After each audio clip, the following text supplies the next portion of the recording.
Olá, eu sou Renata Brava e esse é o Juntas Pod, podcast do Juntas e Seguras, coletivo que trabalha para que meninas e mulheres vivam livres de discriminações e violências e que acredita que informação de qualidade salva vidas.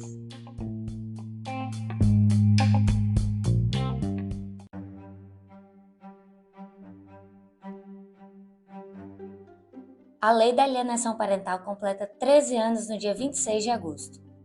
É a Lei 12.318 de 2010. Em aniversários, muito se discute sobre avanços e alterações necessárias e com a Lei da Alienação Parental não é diferente. Inclusive, já há algum tempo existe uma discussão em torno da revogação ou manutenção dela. Eu começo aqui defendendo a revogação da Lei da Alienação Parental por algumas razões. Aqui vão elas. A síndrome de alienação parental não tem validação científica, não existe neutralidade no direito e no sistema de justiça, é necessária a aplicação da perspectiva de gênero nos processos de família e a lei da alienação parental é prejudicial para os filhos e para as mulheres. E de onde surge esse termo alienação parental?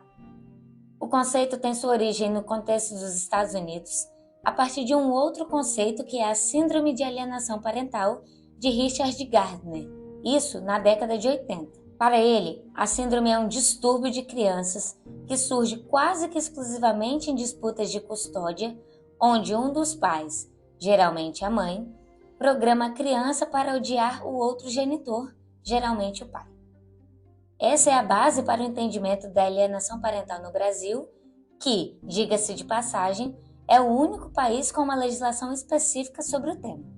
Segundo o artigo 2º da Lei 12.318, alienação parental é a prática de interferência na formação psicológica da criança ou do adolescente, promovida ou induzida por um dos genitores, pelos avós ou pelos que tenham a criança ou adolescente sob sua autoridade, guarda ou vigilância, para que repudie genitor ou que cause prejuízo ao estabelecimento ou à manutenção de vínculos com este. Os defensores da lei entendem que a intenção da legislação foi para proteger as crianças e os adolescentes. Mas o que a gente verifica ao longo desses 13 anos é que a lei da alienação parental não trouxe benefícios para os menores e, no sentido oposto, tem sido utilizada de forma a prejudicar o sadio relacionamento entre genitores e filhos e também como forma de violência processual e chantagem entre genitores. Muitos pais acabam fazendo uso da legislação, ajuizando ações pretendendo a reversão de guarda com base na alegação de que as mães estão praticando alienação parental no momento em que elas percebem sinais de violências físicas e sexuais contra os filhos e que muitas vezes são praticadas pelos próprios pais ou mesmo quando elas denunciam os companheiros por violência doméstica familiar. O que a gente percebe então é que o termo vira um escudo para homens agressores e uma mordaça para mulheres que apenas buscam seus direitos e de seus filhos. E quando a gente fala que não há neutralidade no direito nem no sistema de justiça, é porque as marcações do patriarcado estão presentes. Estar atento a isso é fundamental para revisitar alguns conceitos e alterar a lógica de um sistema que é feito por homens para homens e que muitas vezes regulam a nossa vida, a vida das mulheres. Nesse sentido, é dever dos estados não permitirem o uso de termos que reforçam estereótipos de violências contra as mulheres pelos seus agentes. Essa previsão, por exemplo, está no artigo 7º da Convenção de Belém do Pará, que diz: os estados partes devem abster-se de qualquer ato ou prática de violência contra a mulher e velar por que as autoridades, seus funcionários e pessoal, bem como agentes e instituições públicas, hajam de conformidade com essa obrigação. Pensando em Estado brasileiro, existem algumas iniciativas legislativas pela revogação da lei.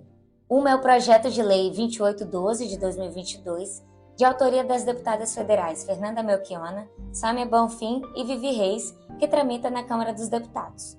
Nele, sustentam as deputadas que nota-se que existe a construção de um consenso entre entidades dedicadas ao combate à violência contra meninas e mulheres, acerca do caráter altamente danoso dos efeitos da lei da alienação parental em processos judiciais de disputa de custódia de crianças e adolescentes, e da sua flagrante instrumentalização para enfraquecer a proteção institucional contra todas as formas de violência sexual de gênero, conformando-a como verdadeiro instrumento dessas violências.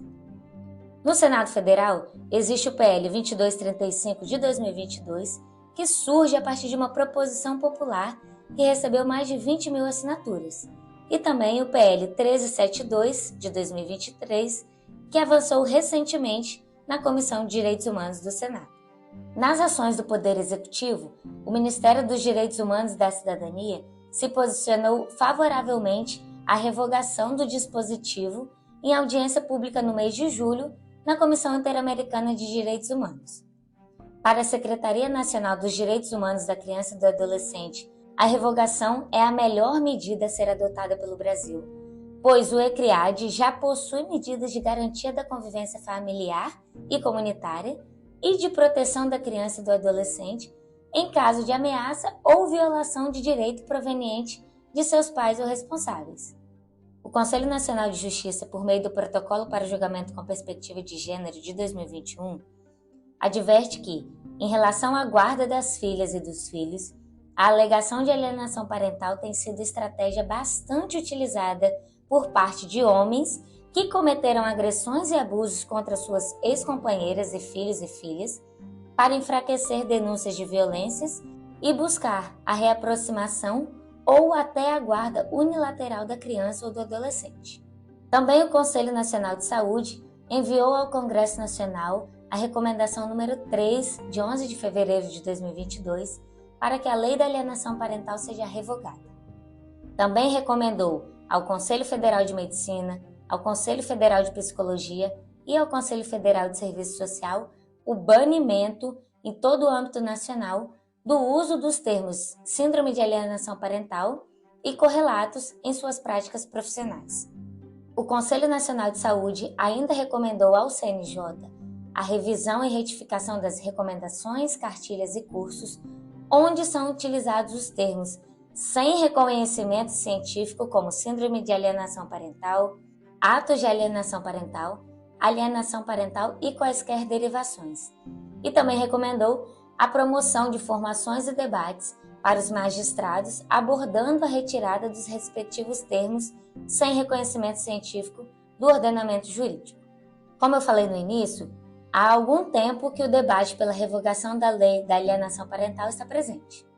O Conselho Nacional dos Direitos da Criança e do Adolescente emitiu uma nota pública em 2018 pedindo a revogação da lei e apontando que o ECRIAD determina a comunicação em caso de suspeita de violência contra crianças e adolescentes, segundo a previsão do artigo 13, mas muitas mães se sentem acuadas de protegerem os filhos com medo de serem taxadas de alienadoras.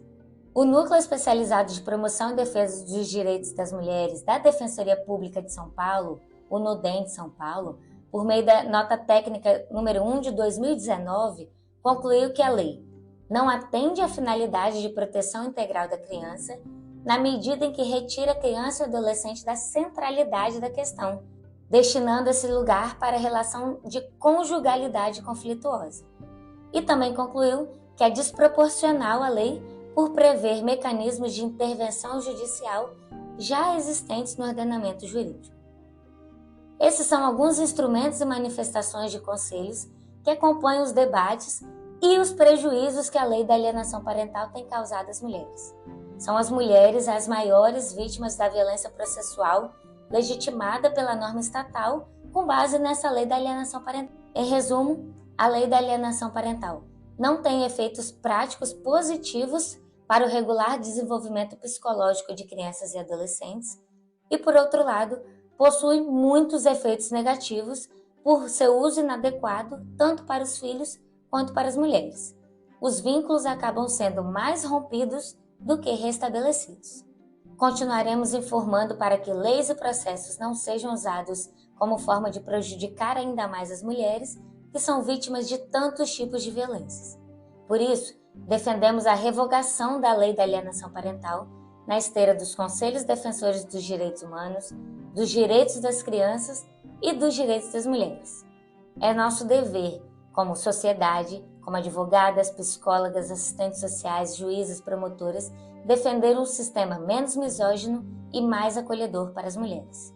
É nosso dever não permitir que o sistema de justiça seja mais uma forma de violência contra as mulheres, que se veem, muitas vezes, de mãos atadas com base em uma lei que não tem sustentação científica, que não condiz com a realidade brasileira e que viola direitos, mantendo no exercício do poder muitos homens que não se importam com o bem-estar dos filhos, mas se importam em subjugar mulheres.